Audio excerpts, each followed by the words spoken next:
Good morning, students. In this video, we will be doing our poem Voice of the Unwanted Girl by Sujata Bhatt. This poem is included in the section C part of your paper, General English paper. Section C, that is comprehension, जो कि है हमारा 30 marks का.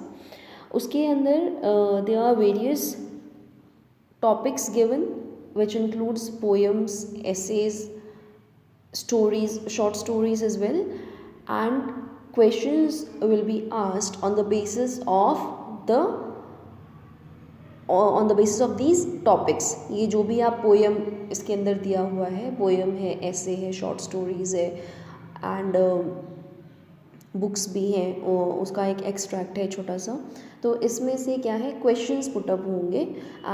Comprehension you all know very well what is it, and then you have to answer that. ठीक है, तो इसके basis पे आपको क्वेश्चंस के आंसर देने हैं. So this is a very important very important part, section C, that is comprehension. तो अभी हम करते हैं अपना poem voice of the unwanted girl by Sujata Bhatt. तो सबसे पहले अगर हम पोइट की बात करें, poet is Sujata Bhatt, she is an Indian English poet born in Ahmedabad, India in 1956. She grew up in Pune and in the USA.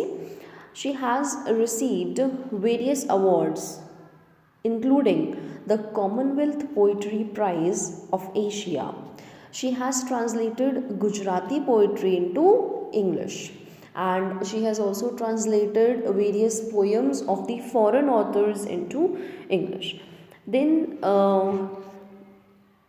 this particular poem, now coming to the poem Voice of the Unwanted Girl, as you can very well understand from the title itself, voice means that the girl is saying something, है ना, she is speaking something, उसकी आवाज़ है. of the unwanted girl, unwanted means who is not wanted, जिसकी की चाहत नहीं है, जिसको कोई नहीं अपनाना चाहता, जिसको कोई नहीं चाहता, उसकी आवाज़. ठीक, तो फ्रॉम द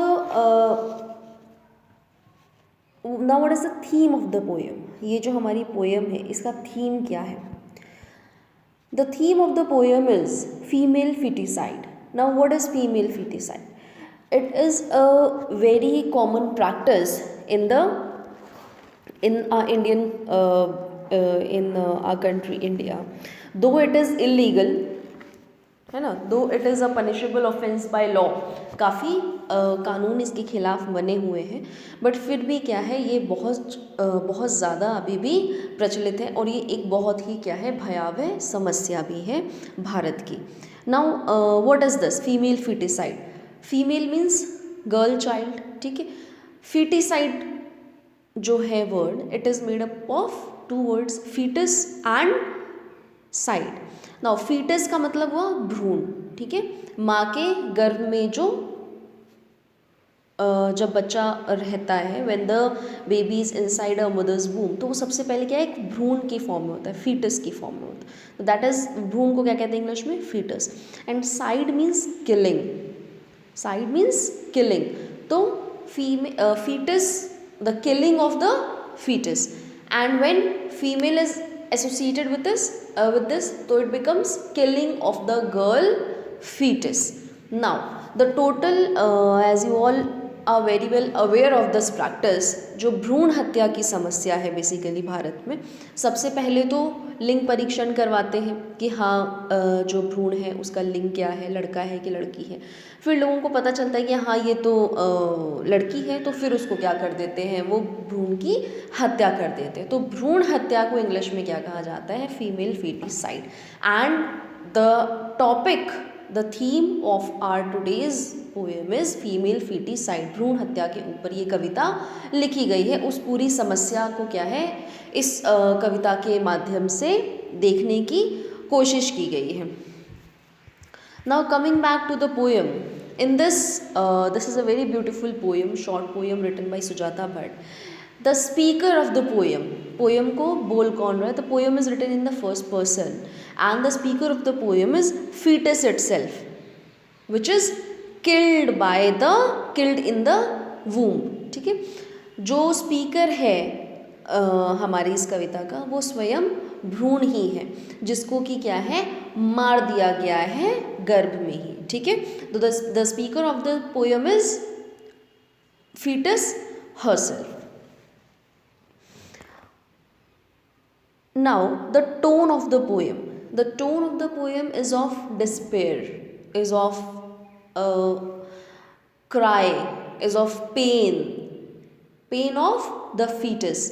जो फीमेल फीटस है, भ्रूण है, जिसकी की हत्या कर दी गई है गर्भ में ही, वो बहुत ज़्यादा क्या है, दुखी है। उसको गुस्सा भी आता है, लेकिन वो उससे ज़्यादा क्या है, वो दुखी है कि भाई क्योंकि उसको सबसे ज़्यादा दुख जो है और जो भी उसको शिकायत है वो अपनी मदर से ही है कि भाई तुम भी तो एक फीमेल हो, you are also a women and even then you have killed me, कि तुम खुद एक औरत होते हुए तुमने मेरी हत्या कर दी, तुमने ये कैसे होने दिया, ठीक है। तो the tone of the poem is of despair, is of pain, दुख जो है, that is the tone of the poem. Now the poem is written in the form of an address. किस फॉर्म में कविता ये लिखी गई है, तो the poem is written in the form of an address to the mother by the female foetus. जो भ्रूण है वो अपनी मदर को एड्रेस करते हुए सारी कविता है वो कहती है, ठीक है।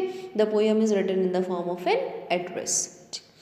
Now this poem, this particular poem, the voice of the unwanted girl is a very pungent attack, is a very pungent attack on the patriarchal social structure of the Indian society। Bharatiya Samaj का जो पितृसत्तात्मक